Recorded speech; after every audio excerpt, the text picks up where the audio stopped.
स्वास्थ्य मंत्रालय ने कोरोना वायरस को लेकर नई क्लिनिकल गाइडलाइंस जारी की हैं। सूंघने और चखने की क्षमता का चले जाना कोरोना का लक्षण हो सकता है और 60 साल से ज्यादा उम्र के लोग डायबिटीज, हाइपरटेंशन, हृदय रोग, फेफड़ों की बीमारी, कैंसर के और किडनी के मरीजों को ज्यादा खतरा बताया गया है। और इमरजेंसी के हालात में किस तरीके से किस प्रोसीजर का इस्तेमाल किया जाना चाहिए, इस बात का जिक्र इन नई क्लिनिकल गाइडलाइंस में किया गया है। परिमल हमारे साथ जुड़ गए हैं इस पर बात करने के लिए। परिमल, इन क्लिनिकल गाइडलाइंस में क्या अहम बातें हैं जिसका जिक्र किया गया है? देखिए, पहली बार ये माना गया है कि आपको अगर लॉस ऑफ स्मेल है या लॉस ऑफ आप स्वाद लेने की क्षमता चली जाए या टेस्ट की क्षमता जो है वो चला जाए, स्मेल लेने की क्षमता चली जाए, तो वो कोरोना के लक्षण में हो सकता है। अब तक ये नहीं माना गया था क्योंकि बार बार ये पूछा भी गया था, लेकिन इस पर कोई सहमति आईसीएमआर की तरफ से नहीं दी गई थी। अब एडवाइजरी में जो क्लिनिकल नया गाइडलाइन है उसमें इस बात का जिक्र किया गया है। दूसरी नंबर चीज ये कि ये करीब 15,000 से ज्यादा मरीजों को लेकर एक सर्वे किया गया था, जिसमें पाया गया कि 24% ऐसे लोग उसमें नजर आए जिसमें इन दूसरे लक्षण भी थे, जो पहले से कोरोना के सुझाए लक्षण है उसके दूसरे लक्षण भी उसमें थे। तो ये लॉस ऑफ स्मेल और लॉस ऑफ टेस्ट वाली जो बात हो सकती है वो उसमें रही होगी। एक तो पहली नंबर चीज ये।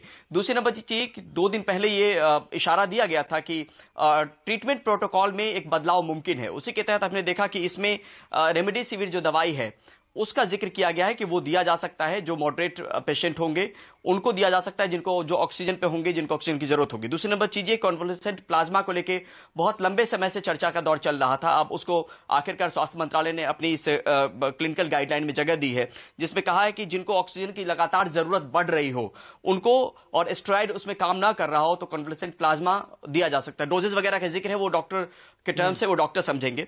लेकिन तीसरी दवाई जो है वो टोसिलिजुमाब है, जिसको कहा गया कि लगातार अगर ऑक्सीजन की जरूरत पड़ रही हो, वेंटिलेटर पर हो, स्टेरॉइड के बाद भी सुधार ना हो रहा हो, तो उनको जो है उन मरीजों को ये दिया जा सकता है। साथ में जो HCQ पहले से पुरानी दवाई रही है भारत की कोविड के पेशेंट्स को लेके, वो एज इट इज वो जारी रहेगी, उसमें कोई बदलाव नहीं किया गया। तो एक बड़ी पहल के तौर पे किया गया है और इसके पीछे मकसद यही समझा जा सकता है कि जो लगातार नए नए रिसर्च हो रहे हैं, नई नई चीजें सामने में निकल कर आ रही है, उसके बाद ये बदलाव जो है वो किया गया है।